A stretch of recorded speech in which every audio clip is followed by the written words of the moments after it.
দর্শক, মানুষের মাথায় সৃষ্টিকর্তা কি পরিমাণ বুদ্ধি দিয়েছে এই ভিডিওটি পুরোপুরি দেখলে অনেকটা অবাক হয়ে যাবেন। একটু ভালোভাবে লক্ষ্য করে দেখুন, দুইটা বাঁশ বা লাঠি দিয়েছে আর নিচে তিনটা ডিশ আছে। ফল বা যে কোনো কিছু উপরে ছেড়ে দিলে নির্দিষ্ট সাইজ অনুযায়ী এটা পৃথক হয়ে যাচ্ছে। কি চমৎকার বুদ্ধি! তারপরে এই বুদ্ধিটার তো আরো চমৎকার, দেখুন পানির স্রোত যাচ্ছে বিশেষ একটা পদ্ধতিতে। এরা এই পানিগুলোকে উপরে একটা পাইপে নিচ্ছে, কোনো কারেন্ট নাই, কোনো বিদ্যুৎ নাই, চাকাটা ঘুরছে আর এইখান থেকে পানিটা পাইপে করে এসে ঢিকির পেছনের অংশে এসে লোড হচ্ছে। এখানে চাপ পড়লে ঢেকিটা কিন্তু অটোমেটিক কাজ করছে। এখন আটা কোটা বা যে কোনো ঢেকির কাজ এখানে হবে। তারপরে দেখুন বাড়িতে কালার করছে, কি চমৎকার একটা বুদ্ধি! একটা ছাতা লাগিয়েছে, ছাতার উপরে এটা একটা কানেক্ট করেছে, দেখতে পাচ্ছেন। এখন কালার গুলো করলে গায়ে আর ওই যে রং বা ময়লা এসে পড়বে না। চমৎকার বুদ্ধি! এরকম আরো দারুণ দারুণ ক্রিয়েটিভ বুদ্ধি দেখায়। দেখুন ওরা এমন একটা সুন্দর জিনিস তৈরি করেছে, এটা পায়ের জুতোর সঙ্গে লাগাতে হবে। এখন আপনি অনায়াসে এই ফিতাটা সুন্দরভাবে কানেক্ট করে দিয়ে এখন যে কোনো গাছে উঠতে পারবেন। দেখেছেন কি চমৎকার ব্যাপার! এই লোকটা তো একটা ঘোড়ার গাড়ি তৈরি করেছে, কিন্তু ড্রাম দিয়ে, টিনের যে ড্রাম সেটা দিয়ে সুন্দরভাবে কিন্তু চলছে।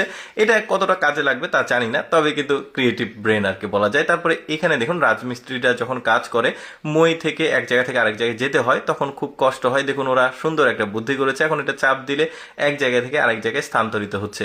কি চমৎকার! তারপরে দেখুন ওরা সাইকেলকে কি পরিমাণ মডিফাই করেছে। এই সাইকেলটা দেখুন জাস্ট চাপ দিয়ে সামনে এগিয়ে যাচ্ছে। বেশ চমৎকার, মানে কোনো প্যাডেল নাই, জাস্ট আপনি হাঁটার মতো করে চাপ দিলে সামনে যাবে।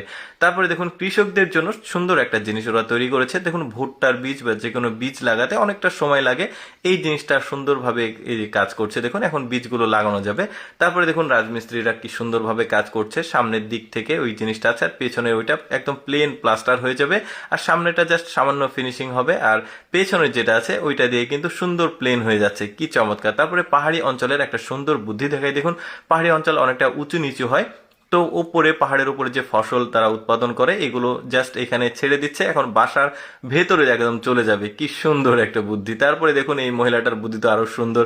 দেখুন কি চমৎকার ভাবে থালা বাসন এগুলো পরিষ্কার করছে। উপরে পাইপটা জাস্ট ওড়না দিয়ে মাথার উপর লাগিয়ে রেখেছে, এখন পানি পড়ছে আর ও প্লেট পরিষ্কার করছে।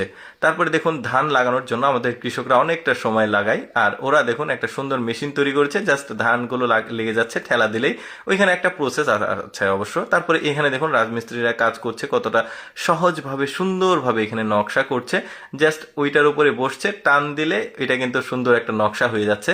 এরপরে এই বুদ্ধিটা দেখুন রাস্তার ময়লাগুলো পরিষ্কার করার জন্য সুন্দর একটা ক্রিয়েটিভ জিনিস ওরা তৈরি করেছে। দেখুন কত চমৎকার বুদ্ধি! দেখুন তারপরে চেন কিভাবে আসলে লাগাতে হয়, কানেক্ট করতে হয়, আপনারা এটা শিখে নিতে পারেন। দেখুন কত কম সময়ে সুন্দরভাবে এই চেনটা লেগে গেল এখানে। যাই হোক দর্শক, কেমন লাগলো আজকের এই ক্রিয়েটিভ ভিডিওটি অবশ্যই কমেন্ট করে জানাবেন। আর এইরকম মজার মজার ভিডিও প্রতিদিন দেখতে আমাদের লেটস গো ফেসবুক পেজটি ফলো রাখতে